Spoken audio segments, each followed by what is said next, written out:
determination, hard work, diligence, risk, fearless. Join us as Ed Foxworth talks with existing business owners, government, and community leaders to uncover what it takes to become an American entrepreneur. Hello and welcome to another edition of American Entrepreneur. I'm your host, Ed Foxworth. On this show, we attempt to provide you with insight and examples of success in terms of owning and operating a small business. Today, we're talking about perseverance. Having operated more than 80 Pizza Hut franchise locations along with being a majority owner in an upscale restaurant called Sweet Georgia Brown, LaVan Hawkins had a lot on his plate. In the end, he would lose it all and be forced to pay restitution of up to $5.7 million and serve 10 months concurrent with a federal prison sentence. I caught up with Mr. Hawkins to find out more about that experience and what made him decide to return to business ownership and open a restaurant in the same downtown Detroit location called the Cheesecake Bistro. His perseverance, even in the face of extreme adversity, makes him this week's Entrepreneur in Focus.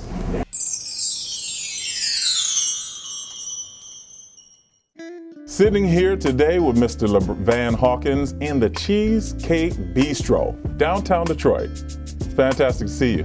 Man, it's great to see you. Yeah. I'm very humbled, and it's great to be in your presence. Yeah, well, I appreciate hearing that. Take me back, if you would, to Cabrini Green. You know, Cabrini Green was a very exciting time for me. I like to tell people that there's two great events that happen in your life. The first one is when you accept the Lord Jesus Christ. The second one is when opportunity meets preparation.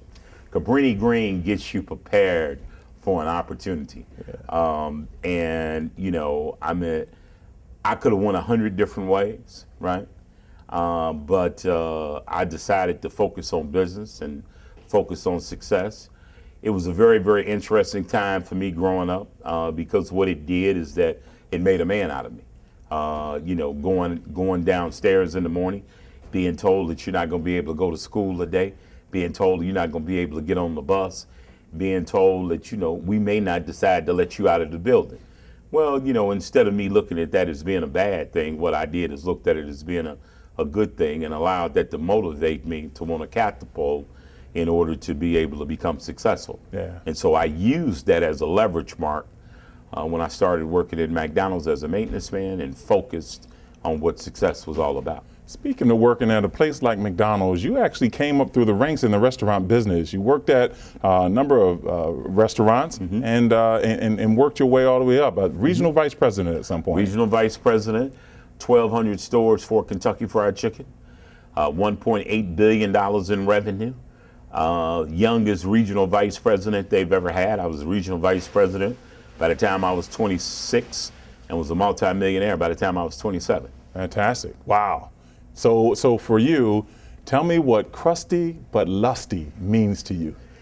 You know, crusty but lusty represents several different things. One is that it talks a lot about our community. Mm-hmm. You know, unfortunately, a lot of times our people don't understand that in the African American community last year, $1.8 trillion was spent on consumer spending power, yet less than 5 cents out of every dollar trickled back into our community. Right. So what that's basically saying is 95 cents out of every dollar left the urban African American community. We gave away 95 cents out of every dollar. When you look at it from an African American standpoint, we make up 35,212,332 people that represent 14.3% of the population. Yet we're the 7th richest nation in the world. Yet when you look at it from an overall standpoint, we have not understood that the shackles have been taken off our minds. The shackles have been taken off our feet. The shackles have been taken off our hands, but the shackles have been put on our minds. Because what we refuse to do is to understand and adopt the philosophy of buying black, giving back. Yeah. And until we do that, right, it's not that the African American community is not a successful community, because we're the 7th richest nation in the country. What our problem is that we allow every dollar except for 5 cents to leave our community.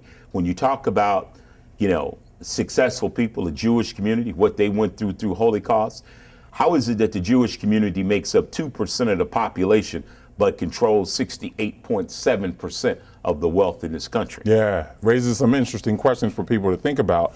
But when you think about that whole idea and wanting to enrich the inner cities, you decided that you wanted to open up a restaurant.